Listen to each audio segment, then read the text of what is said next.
all good things must come to an end. Fortunately, all my tracks are shit, so they're not ending just yet. Though whoever made this saying up kind of forgot that even bad things must come to an end. I'm zooming past, and this is my bad news video. It's not gonna be full of energy, but it's gonna be slow and serious.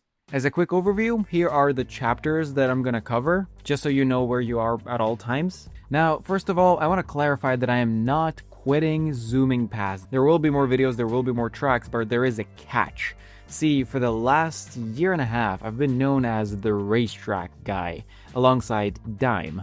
As far as I know, the two of us are the only creators on YouTube that actually make these kinds of videos. The main difference between us is that he's the quality guy and I'm the quantity guy. I try my best to put out a video every month or every 2 months at worst, while Dime usually takes his time perfecting every detail, and eventually ends up posting once every 6 months or once every year. And why is this, you might ask? Well, I'll let you know in a piece of my backstory that made me both love and hate this channel at the same time. Back in August of last year, 2024, I had to leave my job and move apartments. This isn't something I wanted to do specifically, and there's a lot of stuff that just went so horribly wrong. Now, finding a new job in Toronto, where I live right now, is almost impossible. The situation is just horrible. And I knew it was either I do YouTube full-time or nothing. So basically, I was thrown into the wolves, having to rely solely on this channel as a primary source of income. Those of you who were fans back then might remember that at the time, I didn't even have 20,000 subscribers. I had like 18,000 maybe when I moved. So with such a small audience, combined with releasing videos once a month at best, and considering how niche the videos are, like someone who opens YouTube and just wants to see Mr. Beast videos isn't gonna have a clue what I'm talking about. And all of these things at the same time and being basically forced to do at least a video a month does not equal loving what you're gonna do. Because there was so much pressure of if you don't get this video right, you won't be eating next month, it was just kind of looming over me, waiting for me to make a mistake, make a video that doesn't cross 100,000 views, doesn't manage to put food on the table. And even if I wanted to do something else alongside, I would have to postpone the video because I can only really post once a month if I'm doing tracks full-time. You can see the predicament I was in. So as anyone would, I started hating what I do.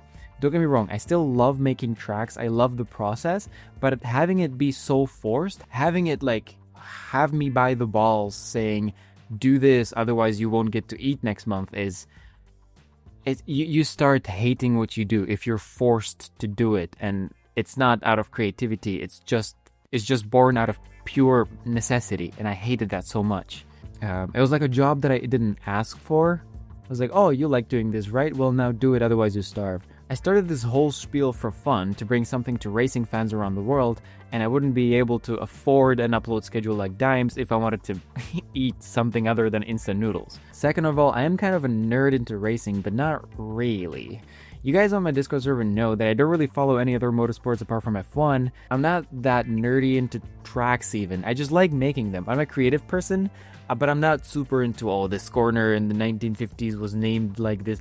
To this day, even though I made the ruined version of Monaco, to this day I don't know Monaco's corners. I know Portier and I know Casino. I like racing, but I'm not as nerdy into it as perhaps Mr. V or Jimmy Broadbent, who made it their proper careers. And with this creativity thing comes a problem. There's so much other stuff I want to make videos about. My autism just runs wild, and there's so many stupid, random, funky ideas I'd love to make videos about. There's so many videos I want to make, like 1 billion wolves versus Pokemon, and just talk about my theories. Or everyone knows about the rule 34 of the internet, but where are the other rules? There's 80 rules of the internet. I would like to just make a video about it and present them to you in a funny and entertaining way. And those videos just become impossible to do if I have to choose between paying rent or being creative, right? This is the starving artist at its finest. Making just tracks kind of felt like eating pizza. Pizza is great, but if you have it every day, you're gonna start hating everything about it eventually. I just want some sushi, some goulash, some good old goddamn pierogi, the sweet ones, not the salty garbage. I just want something different once in a while. And I tried. You might ask, why not just make these videos and post them on this channel? Well, I kind of tried, and also the YouTube algorithm unfortunately doesn't work that way. I tried veering slightly off topic with a bus video, and suddenly my usual 200,000 to 500,000 view radius became 20,000. Plus, as I said, I liked making the video, but because I'm not that much into racing, it wasn't like love. I didn't love making it, but I liked making it. If I was to make these kinds of videos as an intermediate between the track videos, I would definitely start hating zooming past even more. So changing your niche on YouTube costs time, and you have to be okay with having a few bad months before new people come in and replace the old ones that leave. The problem is, I did not have this time, and I still do not have this time. Even if I worked my ass off every day and I could only upload one track video a month, what I would have to do is upload a track video and at least 1 or 2 more videos of a random topic that would start steering the channel somewhere else. And that didn't happen because of all the reasons I said, mostly time. And because my life depended on zooming past, I couldn't take any gambles. Plus, obviously, if I'm making more generic videos, I don't really want to have this model of a failed lawyer Stig with PS1 hands. I mean, the PS1 hands aren't a problem, they're pretty cool. Someone that comes in from outside the racing sphere isn't gonna understand why there's this expressionless helmet guy with PS1 hands explaining the rules of the internet. Like, it doesn't really match the style. And at the same time, I'll be honest, I want to keep this channel as a shrine of racing. I still love motorsport. I wouldn't want the history I made here to disappear in between all the other random ideas. I just want to keep zooming past what it is, a passionate racing project. So, what's gonna happen to this channel now? In short, I'm going to keep making tracks, but I'm not gonna push myself into it as hard as I have until now. I started a new channel where I'm going to post all my other ideas, and I'll show you what it is, just give me a second. Because the videos on the second channel are way easier to produce, I can post more frequently and have some peace of mind. And here and there, let's say maybe every 3 months, every 6 months, I'll hop on the good old ZP train and make a track video. So feel free to unsubscribe from my Patreon and from my YouTube membership. I know it's not a lot of content I can put out, but I'm only just one dude. And honestly, I'm still more frequent than RPM. Poor guy. So zooming past isn't over, I'm just not gonna have it as my main focus anymore, so the videos are gonna be less frequent, even though they already weren't. And before I show you what the new channel is, and this is very, very, very important that I have to show you, do not go there and watch the videos unless you are actually interested in the content. This is very important. If you click on the video that I make and leave after 15 seconds, it's gonna hurt the watch time and it's gonna kill the channel instantly. The channel's gonna plummet and it's not gonna take off at all. I know there's gonna be some grifters among you that'll think it's gonna be a good idea to do it intentionally, because if the new channel fails, then I'll be forced to come back to zooming past full time, right? Well, I have a piece of news about that too. If this second channel fails, I am quitting YouTube altogether. I just cannot do zooming past anymore. So it's either a part-time zooming past and another channel, or no zooming past and no other channel. And drum roll please, here is the new channel. And again, only watch the video if you are actually interested. It is mostly 3D animation that I turn up to like a new level. Here's a bit of a snippet from that video. And even if you play the video and you want to turn it off, just let it play in the background until the end. Please give me some boost in the algorithm. I do need some, please. Thank you so much for your support. I can't thank you enough. This is something every YouTuber says at some point, but honestly, just imagine you and your life, and suddenly, like, you make something that you don't think is interesting to anyone. Say you just draw 2 stickmen and a sun on a piece of paper, and suddenly 20,000 people come in and say, "Whoa, this is amazing! I'm your fan. Here's my money. Here's my devotion." That's kind of what it feels like. I just playing in Blender, and suddenly 64,000 subscribers. If we can get to 69,000, I'll be a happy man. I also want to answer some of your questions you've been asking me on Discord. Questions I've seen a lot in the comments as well. So it's gonna be a small Q&A section. Nova Nightcell, what got you interested into making tracks and doing YouTube for it? Did you have any specific creators who inspired you, or did you just have a passion for it? The thing is, I was a racing fan. I could do Blender. I could make videos. I was pretty good in like After Effects and video editing. But these 4 traits are a very unique combination. So I was like, yeah, I could be one of the two. And Dime basically showed me that it is possible and that there is interest. I think his like Lewis Hamilton video has 2 million views. So I was like, yeah, I could do this. I can hop on this train. Where did you learn to make tracks? Well, I was lucky enough to already have learned Blender before. And I'll be honest, there's a lot of info online on how to make tracks. It's just scattered everywhere. It's like there's like all this knowledge on the internet, but it's like hidden. You have to like really dig for it. That's why I made the big tutorial, because I think there isn't like a big concise tutorial. Obviously, I left some things out. I forgot to add some things, but I think it's like one of the better ones on the internet. How did you get into graphic design? I couldn't do anything else. I was a computer kid and I literally could not do any manual labor. I have a question, but not about the video. You were asking about subtitles, writer in different languages. I saw you didn't have a Nepali subtitle person, so as a Nepali person, I want to try. I am getting a lot of you guys wanting to do the subtitles. The problem is the English subtitles sometimes break and they take hours to fix. And it was just pure chaos. Like, it was the wild west of subtitles. People would say, yeah, I started, and then send it to me 2 months later. So I was like, you know what, fuck this. It's not worth it. There's so much effort. So we kind of paused the program until I come up with a better one. But as I said, I was working on the new channel, so I didn't really care about expanding the subtitles on the old one. Like, I kind of didn't care about investing into zooming past because I needed to focus on the new channel.